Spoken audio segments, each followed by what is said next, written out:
Meron na palang bagong mall dito sa Baguio City.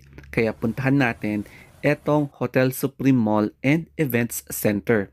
Kasi ang daming mga establishments na nakabukas, tapos ang gara ng lobby, may mga parking lot, kaya puntahan na natin.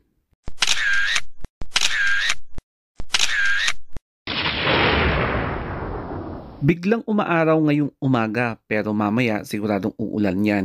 Kaya nagpadala muna ako ng mga damit dito sa laundry shop kasi siguradong wala akong time maglaba muna.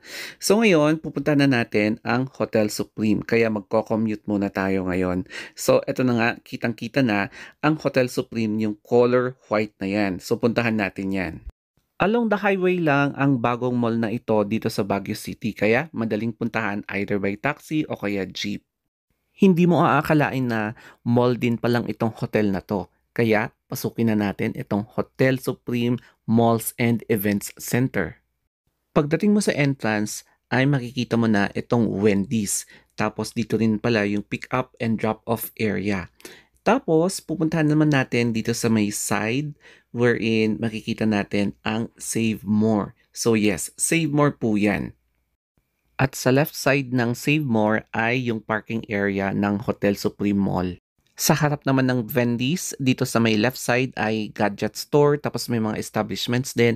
And ito nga pala yung dropping center sa Save More. Since maaga pa lang at 9:30 AM, hindi pa gumagana itong escalator. So dito na lang tayo sa steps, umakyat, and pagtungtun natin yung malawak na lobby dito sa sentro. Pansin ko rin na gusto ko yung lighting dito kasi nakaka-fresh tignan, o 'di ba? Dito naman yung bandang Wendy's, yung exit or entrance sa second floor. Tapos may waiting area and dito naman may barber shop. Tapos yan yung waiting area kaharap ng reception area ng hotel. Tapos dyan may parang buffet station. Ayan o, izo-zoom natin. Daanan lang natin etong parang buffet area if I'm not mistaken. And then mag-CR muna tayo ng konti kasi nasi-CR lang ako. So upon inspection, ganito yung itsura niya. Malinis naman siya. And yes, alam niyo na kapag nagka-Harvat kayo. Habang naglalakad ako, napansin ko talaga na okay mag-selfie kasi ganito yung lights. So ngayon naman, daanan natin itong Kwentong Barbero. So yan yung pangalan ng barbershop. And ito naman yung nail clinic. Tapos, ito naman yung lagusan papunta sa ibang hotel. Pero bawal dumaan daw dyan, sabi ng staff. Ngayon naman is aakyat tayo kasi explore natin yung second floor.